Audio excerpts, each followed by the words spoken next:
Welcome to the Trauma Survivorhood Podcast. I'm your host, Sarah, a certified trauma recovery coach with Full Circle Wellspring.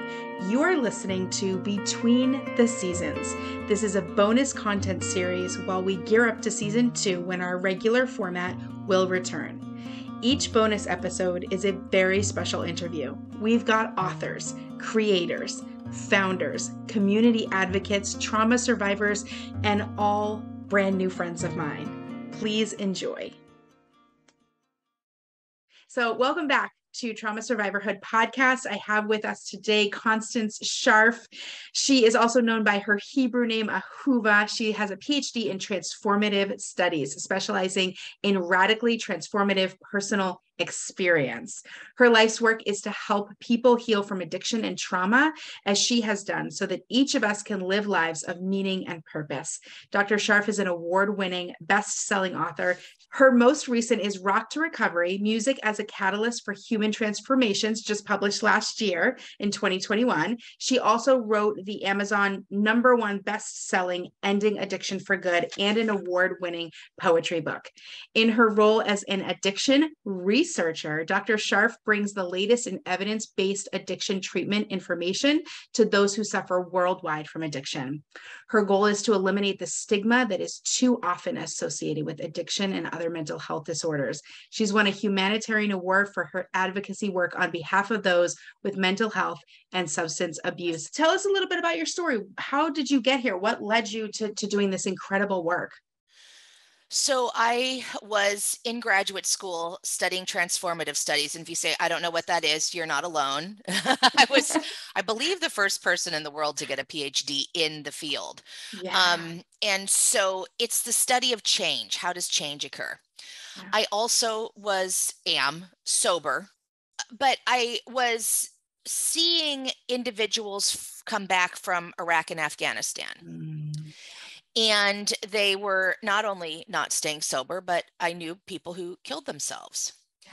And I had very severe PTSD symptoms. I had some pretty extreme childhood sexual trauma from the ages of 7 to 10.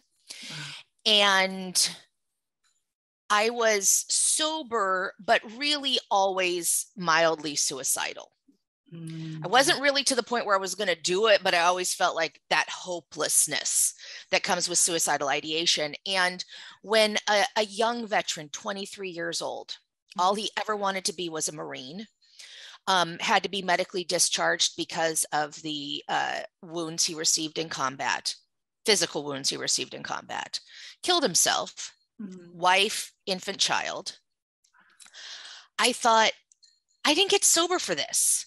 I didn't get sober to be miserable. These people are not able to get sober, and there has to be better treatment, because at that time, in the mid to late 90s, when I first got sober, there wasn't great trauma treatment available. And so I thought, there has to be something better for us. So I changed everything that I was doing in grad school, and I started to look at the intersection between addiction and trauma. And that's really where I've spent, my life's work. And one of the beautiful things about having experienced both addiction and trauma is that I could try these therapies out on myself. Yes. So I worked for an addiction treatment facility after I got out of grad school, and I was the director of research there, and they allowed me to go anywhere in the world to work with any researchers I wanted to work with, so long as I could give a presentation at some conference, right? Yeah. And so I got to, for 5 years, I traveled the world finding these different therapies that have few to no side effects. So, for example, music, right? Yes. Rock to Recovery is a wonderful program, and they have musicians go into addiction treatment, mental health facilities, eating disorder clinics, schools, whatever, so on and so forth. And they write and record songs. Wow. In an hour. Wow. So we can talk about the benefits later, because I'm just giving you an overview now. But what happens if that if you don't participate, or the song is not very high quality, you're not going to win a Grammy for it. Like, right, right, there's no negative side effect. So right. that's really what I focus on, is what are these therapeutics Yes. that we can use in conjunction with, traditional psychotherapy or whatever, that don't have these negative impacts. And what we found is that individually, all of these things are nice, but none of them are curative, right? Okay. You're not going to be cured of addiction because you wrote a song with the Rock to Recovery. It's going to have some positive impact, to be sure, but your addiction problem isn't cured. And look, we know that anecdotally. Look at how many musicians overdose, right? Right. So we know that that's not curative. But what we found at the treatment center is that while each of them gives some mild benefit, together there is a synergistic effect, and they are more than the sum of their parts. Wow.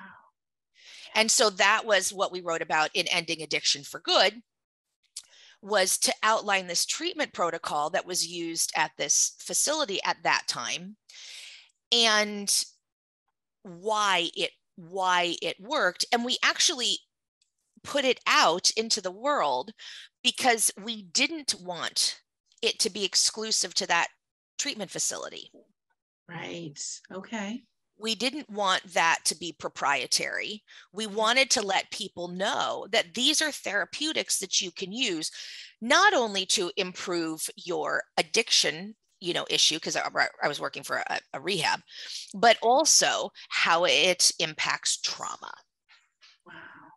And so that's what I did. And I try these things. And now some of them, maybe don't work for me as well as they work for other people, but there's also the evidence too. But I've loved that because I've gotten to try all these different kinds of therapeutics. So I know what they're like to experience. Yeah. Yeah. Oh, that's so true. That is so true. As a trauma recovery coach, we go through the program and we're like, wow, we're doing all this work on ourselves. And of course, we're usually in other things, therapy, EMDR, IFS, where, yoga and breath work and meditation and all these different things, because you're trying to find the synergy of what works for yourself. I call it our regimen, right? Our regimen of self-care. Sure. That helps you with your specific trauma. How does music fit into your story? Are you a natural musician? Did you grow up in music? No, I had worked in the record business, and then I saw a Rock to Recovery session when I was at the addiction treatment facility that I was the director of research for. Now, it's interesting because I've worked remote since 2004. Okay. So I went to this treatment facility once a year to give CEU, to do training for our psychotherapists. Okay. And I met the Rock to Recovery practitioner, and he said, "Do you want to come see my session?" And I said, "Sure," because I really didn't think it would work. When he told me, it's like, we write and record a song for an hour. And I was like, the group he's going to is a detox group. Like, these people are really sick. Like, I was like, how are you going to even write a song in an hour? So I thought I was going to go see a train wreck, but I went because that's what I do, complementary therapies. Yeah. And I have to be honest, I love to be proved wrong. I truly do. Like, I go into something, I'm like, how is that going to work? Right. And then it does. Yes. And I'm like, okay, yes. Yeah. So I went and I saw this session, and I was blown away by the impact. So then I started doing Now they asked me to write a book on Rock to Recovery, which I did with the founder of Rock to Recovery, Wes Geer. And that's available on Amazon. It's 18 stories, including some of the musicians, of people who have used music, and my stories in there as well, use music to recover. And also the science behind it. So when Wes asked me to write the book with him, I started really digging into the research on music. And what I found is that music has a really strong impact on the brain. So singing lights up the entire brain. Not much else does, right? This part of the brain, that part of the brain. Singing lights up the whole brain.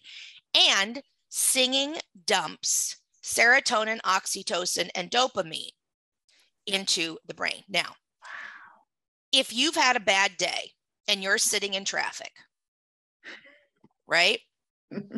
I lived in LA for a long time, so there's a lot of sitting in traffic. If you're sitting in traffic and you've had a bad day and a song you like comes on the radio and you do your own carpool karaoke, right? You just sing along. You don't care if the car next to you sees you looking a fool. Like you sing. You'll feel better. Yeah. Yeah. That's because your brain dumps serotonin, oxytocin, and dopamine. Wow. Now, let's say you and I, right, have normal-ish, right, normal range of brain function. Yeah. So if we're having a bad day and our serotonin, oxytocin and dopamine levels are sort of here, right, just as a norm, and we sing and we bump to here, we feel better. Yeah. Imagine you're in an addiction treatment center, a trauma treatment facility, because your brain is not producing those chemicals in a normal way, right? Because in an addiction treatment facility, you've been dumping chemicals in to change your brain chemistry, right? We've detoxed you, removed those from you, and now, right, it's not producing them. It takes a while for it to normalize. So they're down here. Yeah. They sing and play music. They come up to here, they get high. Wow. They want to keep doing this program. They want to engage in their other activities more. They stay in treatment longer because they're literally getting a natural high from playing music and singing. Now, the other thing, remember I said your brain fires. Yes. So the whole thing does. Yes. So what in neurology, there's a saying, what fires together wires together. Wires together, yes. Right? So the problem with addiction, with trauma, with other similar OCD, yes. Hoarding, all they're kind of related. A person's essentially stuck. Yeah. Yep. Trauma, I'm stuck in the past. It feels like the past is intruding on the present. Yes. Right? Addiction, where am I going to get my next fix? Where am I going to get? So I'm an alcoholic. Before I stopped drinking, I was drinking 2 liters or more of hard liquor a day. The starting point was 2 liters. Wow. And at 22 years old, you could see my liver and kidneys. I was dying. Yeah. Yeah. The problem with addiction is we think that the drug is the problem. The drug is not the problem.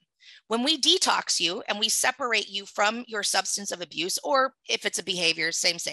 But let's, for ease, substance of abuse, we remove you. You should get better. If you get bit by a snake and I give you antivenom, you immediately get better. Yes. Addiction, that's not true. We remove you from the substance and invariably the individual gets worse. Yes. Right? So there's something else going on. And that's because neurologically, all I think about when I'm drinking, all I think about is drinking. Yeah. All I think about is drinking. Can I leave work? No. Can I go drink in the back, in my car? Can we go to the Mexican restaurant for lunch because there's that one thing that comes with a shot of tequila? Oh, I could also, I'm always thinking about, so I have this feedback loop and I'm stuck in it. Where am I going to get my drink? Oh, I got my drink. Now I don't feel very good. Now I need to get another drink. I'm stuck in that feedback loop. We want to fire the brain in different ways. So let's say you go to breath work and it fires the brain over here. And then you do a dance, a movement-based therapeutic, and it fires over here. And then you do music and the whole thing fires. We are breaking up that feedback loop and starting to build a new one. It's also important. One of the things that absolutely changed my life is somatics. Yes, somatic experiencing. So, and to me, that's the game changer because I went to traditional talk therapy, psychotherapy, and I had great therapists. Yeah. And it didn't do a lot for me. Yeah. Because I can tell you what happened. Right. But I have no connection to it. I'm so dissociative that, so when I learned about somatics a few years ago, I started doing it, I don't know, about 4 years ago, I guess now, maybe 5. And the first year, I was just being present in my body and not fading out. Yeah, that's hard. Yeah. But I have to tell you, as soon as I started somatics, I also do something called narrative. I work with story. Okay. Okay. Again, not narrative therapy. That's its own thing and it's got its own value. But I work with stories, and I don't work with truth with a capital T. I don't know the nature of the universe. That's for people smarter than me to figure out. Yeah. And so I had heard my father once say he didn't like to have sex with fat women. Mm. I don't think my father was a pedophile. I think I was available because we lived way out in the country. Mm. And so I heard that and I was like, aha, good information. Now, this was not true. My father slept with plenty of very large women. He liked women who were available to him. Yeah. That's the truth, right? That's the truth. But I heard I don't have, so I thought I should just be big, which is very common for both men and women who have been sexually assaulted. And so I was up to 325 pounds. And I had just started doing somatics. I'm starting to get into my body just a little bit. Hey, where are you go? I mean, my first sessions were just like, are you here? Mm-hmm. Can you stay? And I'm like, I can still hear you a little bit, like sorta, But a friend of mine said, I said, yeah, men don't want to sleep with big women, and he said to me, he said, that's not true. Mm. And because I was doing this, normally I'd just be like, you don't know what you're talking about. But because I was in my body a little bit, I was like, oh, that's not true. Heavy women have marriages and are very, adored by their partners. There are plenty of men who like heavier women. I have to have a bodyguard when I'm in certain parts of Africa because they like bigger women. And like literally I would be assaulted. Like I literally have a bodyguard. Wow. When I go certain places. I'm like, this isn't true. See, in my child's mind, I thought that if I was basically an immovable mountain of flesh, that people would leave me alone. Yeah. Between those two things, between changing my story and the somatics, I dropped 75 pounds and have kept it off for 4 years. Wow. I did not change my diet. I did not change my exercise. I did not do anything different. Yeah. I simply didn't need that because the truth had changed. Yeah. Yeah. Yeah. And so that's what when I say, this cumulative effect. Could I have done that without the somatics? No, because I wasn't safe in my body. Right. Right. Could I have done the somatics without changing my worldview? Probably not, because I wasn't safe in my body. I always ask our guests here what has been some of the most helpful resources internally and externally that you've used in your own healing. It sounds like for you, you're already answering that with changing that narrative, that internal work you had to do, and bringing in that somatics piece, which is absolutely huge because there is such a mind-body disconnect with trauma survivors. It's the number one most common thing. I mean, some might dissociate, some might go to an addiction, some might have food, poor relationship skills, lack of intimacy, trust issues, hypervigilance. But it seems like the largest majority of after effects is the mind-body disconnection. That's where we have to have this pool of coping skills. So when like a more unhealthy, or some people like to say negative, I just prefer to call them unhealthy coping mechanisms. When those ones crop up, you at least have a tool a bag to reach in, a toolbox to reach into, to go, you know what, let's see if we can choose something different. And you know what, that doesn't always work, but that's okay. And that's what I like to say to people. People ask me about, abstinence-based addiction recovery versus harm reduction. Yeah. How many people are we losing to fentanyl overdoses? How many people are we losing to opioid overdoses? So if you come to me and you say, Doc, I don't want to give up marijuana. Yeah. Okay. Yep. Okay. Because the odds of you dying today from a marijuana overdose, or more likely, driving your car into something. Right. Because you're too high to drive. Yeah. Versus the odds of you overdosing because you're taking some sort of opioid. Yeah, is a huge difference. Yeah. right? And you know what, at the beginning of recovery too, for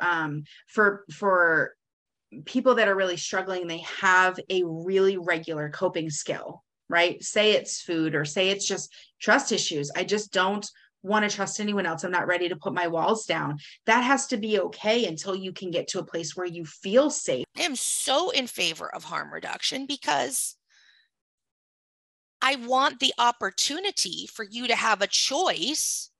Yeah. Maybe later on you decide you want abstinence. Okay. Yeah. You know, but I'd like to have you around to have that choice. Yeah. How important is it for people who are in active recovery or attempting active or thinking about going into detox or rehab? How important is it for them to be having mental health, trauma trained mental health professionals working them through that trauma? I mean, is there really a cure for substance and alcohol abuse without curing the trauma? So statistically, we're still, I mean, this is newer that's coming in. You know, people who use opioids tend to have more trauma than people who choose other substances. Yes. But we know, and this has been for a long time, that about 50% of people who have a substance use disorder also have some sort of co-occurring mental health issue, Yes. very often trauma. Yeah. So I what we have to do, you know, it's difficult because treatment, our system, as we know, is broken for physical health, for mental health, for all the things. Yeah. Our medical system is broken. And so it used to be that people would go to 100 years ago, 85 years ago, would go to a hospital, a sanitarium. Yeah. And they'd stay for months. We have known for over 40, 50 years now that really good treatment, and I'm not saying residential, but really good treatment probably starts with residential. I'm talking for addiction, probably starts with residential care. And then through a stepped down process continues for a full year. The 28 to 30 day program came from insurance. That's not a best practice. That's an insurance practice. Yeah. Now, most insurance is giving you a detox, and you are out of residential care between 7 and 17 days. Yeah. And they step you down, and then they step you down to outpatient, which you need to, quote unquote, fail out of. Well, fail out of it is a relapse. Now, the challenge is that when we have detoxed you, your mind thinks that you still use whatever. So for me, 2 liters of liquor a day. Yeah. Do you know what happened if I drank 2 liters of liquor right now? I'd die. Yeah. My body cannot. I haven't had a drink in 24 years. My body can't handle that. Yeah, your tolerance is gone. My tolerance is gone. So what happens is that's the most likely time for a person to die. They relapse right out of rehab. And we see it all the time. Then what can we do outside of that setting to be really successful? But you have to treat these issues concurrently. Yeah. So what can you, so let's be realistic. Yeah. When you say we need trauma-based therapists, well, that's great. But you're talking about people who are in rehab for 2 to 4 weeks. You're not making a big dent. What I would love to see is these therapeutics that we know work covered by insurance. Somatics is not covered by insurance. Neurofeedback isn't. So many of them are not, right? For the Rock to Recovery program to be covered by insurance, first of all, it's usually bundled in, right? Because in the course of a treatment day, you're going to have lunch and you're going to walk between, right? So it's part of a bundle. But the musicians have to get drug counselor certification. Right. And do group notes. Wow.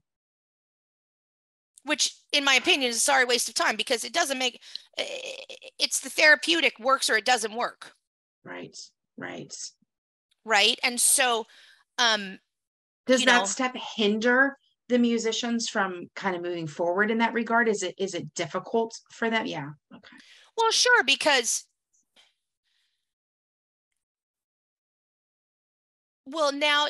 now you're fighting with music therapists. Oh, I see. Yeah, good point.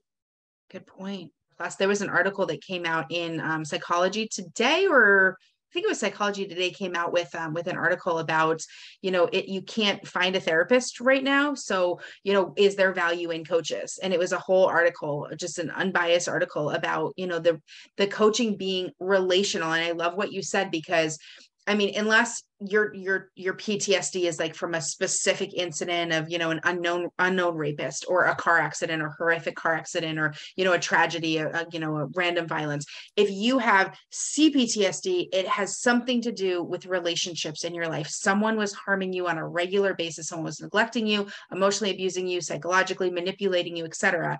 And the relationship is literally the most important thing to bring that back together, to say, oh, there's another human being that can be safe, that I can open up to. And that's where the real healing comes. So that's where coaches, or a rock star that you can relate to, would come in and show you that relational trauma has to be healed through relationships. Well, and so first of all, I write for Psychology Today. I have a column, a blog on there online. So if people want to know more about, I've got, I don't know, I've been doing it for years. So I've got, a lot. so you can follow me. You can follow me on there. Yeah. But the other part of that is I want to take it a step further than coaches, because there's still a differential there. There's still a power differential there. Yeah. And one of the things that I looked at a great deal when I was in graduate school, and I've always traveled a lot. I believe I'm a global advocate for mental health. And when I was working on my doctoral dissertation, this would have been in 2008, I went to Namibia, Botswana, South Africa, but I was in Namibia with the San, the Bushmen of the Kalahari. Wow. And I got to see their rituals. Now, I've lived in India, I've lived in Kenya, so I've seen other traditional types of healing. Yeah. I've seen traditional healers in North America, but I was with the San at this point. And they do have people who are shamans, right? Yes. They do have traditional healers. But really, what their role is to create ritual with song and dance. Yeah. Now, they say they do some energy healing, which would be akin to Reiki or to acupuncture without needles, but if you look at the whole community comes together. So do you even need a coach if you can't afford? Right. Because a lot of people can't afford even a coach. So can we have community? Yeah. And so the support for that, again, therapy, traditional therapy, trauma coaching, somatic, I am all for all of these things. Yeah. But if they are not available, really having those close relationships matters. Yeah. It's so problematic that insurance doesn't cover anything but what it covers. But I think there are resources. And if you follow people like me, I'm not a therapist. Yeah. I don't charge people. I for what I do, I'm like, here are all the resources that you can get your hands on. Yeah. Yeah. So if someone has someone they love, or just a stranger, it doesn't matter who it is, whatever they're in relation, and they're struggling with this. So if someone just walked up to you right now and said, I'm in active addiction and I've got all this trauma past and I don't know what to do. Technically, we should all, as humans, be advocating for other humans until they can advocate for themselves. So what's the best steps? What's something someone could do? Well, if you're in active addiction, you want to go to rehab. Yeah. Because you can die from detox from alcohol, from detox from benzodiazepines. It's super uncomfortable to detox. That's why people don't go to treatment, right? They don't get sober because they're so afraid of detox. Yeah. So, because they're going to get dope sick, right? And so there are lots of medications that can help so that it's not so awful. So you really do have to find someone who can tell you what those resources are. People come to me all the time and they're like, you're a miracle worker. You got my, son, daughter, wife, husband, whatever, into treatment. I'm like, I just know what the treatment facilities are. Yeah. Your insurance, if you call them, they are not going to help you. They're going to give you a list of places. This is a place, and you're going to call them and whatever. Yeah. The other thing that you can do is you can call an addiction treatment center. But then I always ask the question, do you want to get sober? Like, is this something that you really want to do? Because see, I didn't have the luxury. Thank God I didn't die from my detox. Mostly probably because I was in my early 20s and I was still pretty strong, but I didn't use a treatment facility. I used community programs, that were free. Wow. Which is why, like I say, I put my stuff out on the internet. I got it for free. I'm giving it to you for free. Okay. So that's number one. So, but mostly if someone if someone in active addiction contacts me, they're usually really interested in doing the work, or they're not at all interested in doing the work. And I'll make some suggestions and they'll tell me no. And I was like, thanks. Okay, bye. Yeah. Okay. Because you have to want it. That has to be the first step, right? You have to be willing to do whatever the work is. Yeah. The flip side, this is what I mostly get though. Yeah. I mostly get friends and family. And I'm like, you can't want it more than them. Yeah. And I hate working with parents. I say that because it's true, but I don't really like working with parents because parents usually, not always, I've had one or two, like literally one or two, I can count them on one hand over the years, who will do what I suggest. But parents feel guilty. Yeah. And so when I say, cut off the phone, stop paying the phone bill, stop giving them rent, stop paying their car payment. Oh, I can't do that. Like the phone, I'm like, that's the phone they call their dealer on. Well, but then how will I get hold of them? Right. Well, if you make it easy for them to call the dealer, they're going to keep calling the dealer. Yeah. And so what I work on with families is not how they can get their loved one help.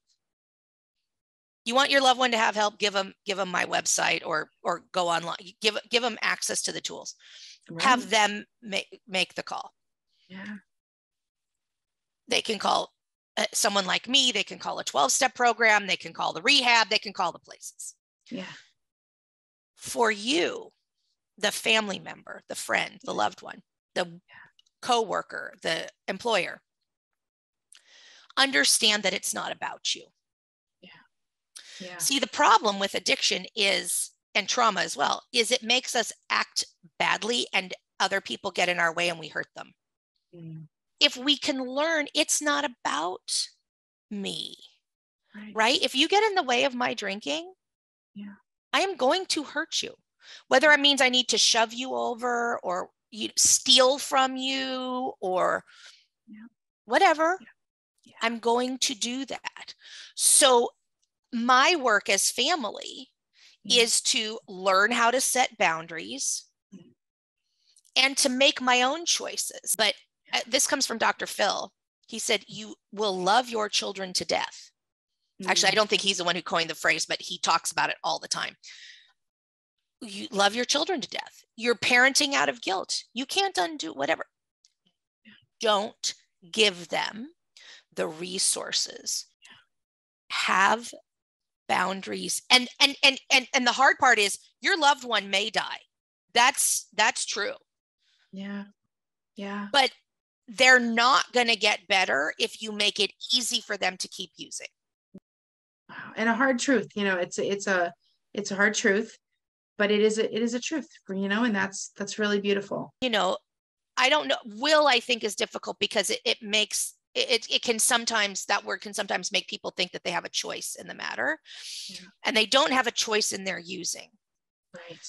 But my experience is, if you're willing to follow direction, the space between your relapses will get greater. Smaller. Yeah. Beautiful. Beautiful. And that's what we're looking for. Because relapse, I mean, some people, make a decision to get sober and they're sober.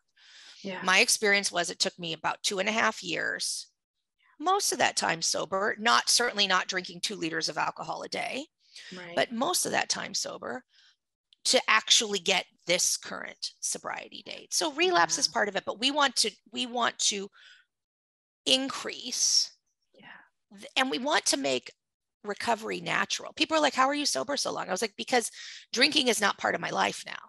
Wow. Well, congratulations on your sobriety. Thank you for this amazing advocacy, humanitarian work that you do across the globe, which is super impressive.